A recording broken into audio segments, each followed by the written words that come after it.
Сьогодні до Києва приїжджає президент Туреччини Реджеп Таїп Ердоган на зустріч стратегічної ради.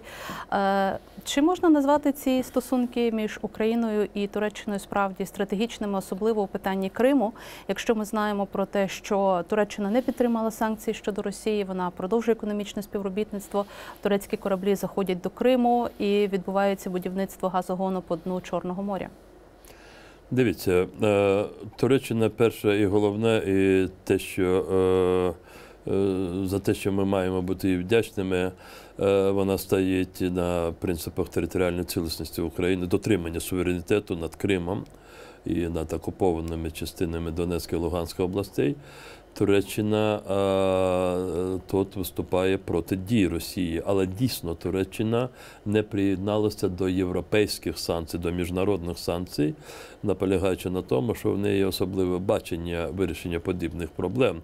Я не думаю, що в нас би зараз і вистачило б часу, щоб обговорити всі причини, чому себе так Турція поводить, але, як на мене, це один із моментів, пов'язаних з тим, що десятиліттями Туреччина намагалася стати повноправним членом Європейського Союзу, але завжди об'єднана Європа знаходила причини для того, щоб відмовляти Туреччині. І ми зараз маємо, знаєте, вже відворотню реакцію Туреччини, мовляв.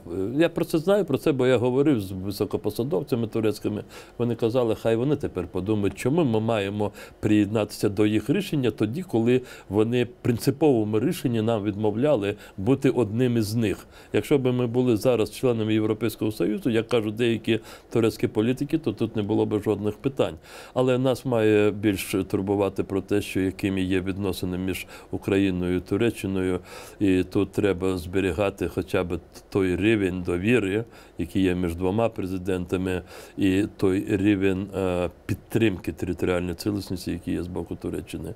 Я знаю, що сьогодні в Києві будуть певні зустрічі, в тому числі і з кримсько-татарською делегацією, там будуть члени Меджлісу, пан Мустафа Джемілєв, лідер кримськотатарського народу, і разом з двома президентами будуть обговорюватися залучення Туреччини щодо допомоги кримським татарам, щодо їхнього захисту.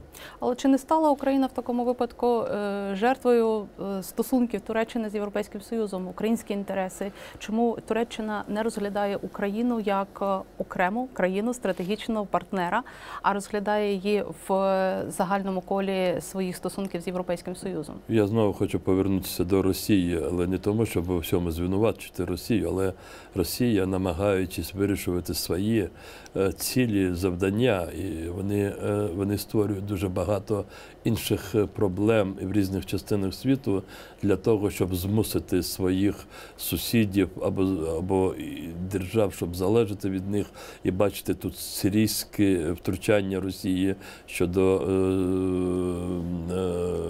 конфлікту в Сирії, тут курдське питання, яке, ви знаєте, історично завжди поживлювалося Росією, і Росія намагається створювати достатньо проблем в тому числі для Туреччини, аби змусити її більш-менш дотримуватися російського напрямку. Тут дуже велика залежність, більше ніж 60% Туреччини від російського газу. Це знову, ми ж ніколи, ще недавно Україна була сама в такій ситуації, і зараз у нас йде диверсифікація джерел постачання газу. Це було потрібно робити свого часу Туреччини. Тобто Туреччина теж, вона оглядається на виклики, їх немало, які є перед нею, і тому вона, як на мене, іноді не може відповідати нашим з вами очікуванням.